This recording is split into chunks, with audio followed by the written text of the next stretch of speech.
Teacher Talking Sports, what it does with do how we live. And it has been more than 4 decades since an NHL team has three-peated and won 3 straight Stanley Cup finals.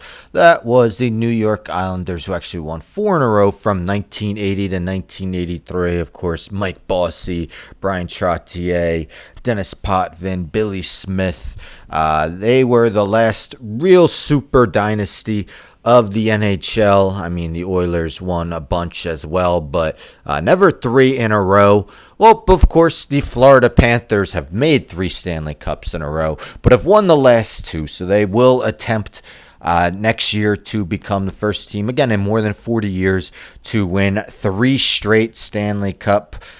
Well, The Athletic today posted an article with the way too early predictions for the 2025-26 NHL season.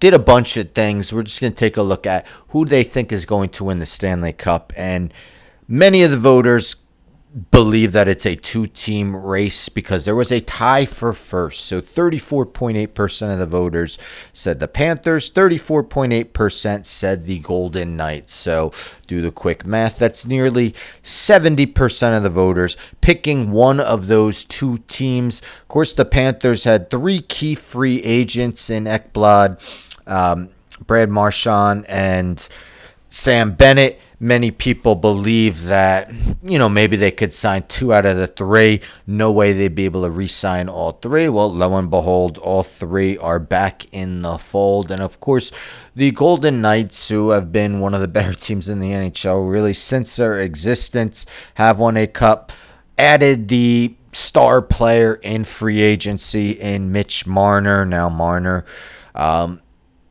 had some of his playoff disappointments. Maybe there was more pressure in Toronto, joining a Vegas team that, again, has been one of the elite for quite some time. So, yes, 2-way tie. And not only that, but 34.8% picked the Panthers to be runner-up. So 70% are picking them to represent the Eastern Conference in the Stanley Cup Finals. Meanwhile, the Golden Knights are 13%, so 47.8% are picking them to represent the Western Conference. So, yes, a lot of the voters are predicting a Panthers versus Golden Knights Stanley Cup. What are your thoughts? Who else do you think has a chance? So, the other teams to receive votes for Stanley Cup champion, the Dallas Stars came in third, 13%. And then 4 teams at 4.3%, those being the Colorado Avalanche, Edmonton Oilers, Toronto Maple Leafs, and Winnipeg Jets.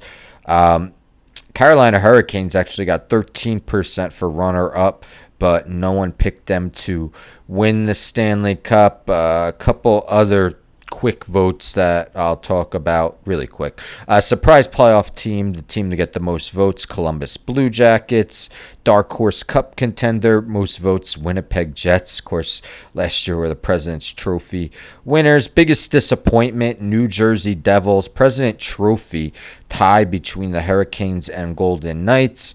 Fewest points, the Chicago Blackhawks. First coach fired, Andrew Brunette with the Nashville Predators. That would probably be my first guess, too. Vezina Trophy, Jake Ottinger beating Connor Hellebuck second. Maybe voter fatigue if Hellebuck has another excellent regular season. And then last thing I'll do is the Hart Trophy. Connor McDavid won with 47.8% of the vote. Kirill Kaprizov, 21.7%. Nikita Kucherov, 13%. Austin Matthews and Nathan McKinnon, 8.7%. So, yes, if you have the Athletic via New York Times, check out the article. Goes over a bunch of their predictions. As free agency, most of the big names have agreed to deals with their re-signing or joining a new team. But yes, Florida Panthers looking like they have a excellent opportunity to become the first team in more than 4 decades to three-peat. Anyhow, don't forget to subscribe. Tell a friend to subscribe. Like the video, share the video, hit the bell for notifications. I'm out.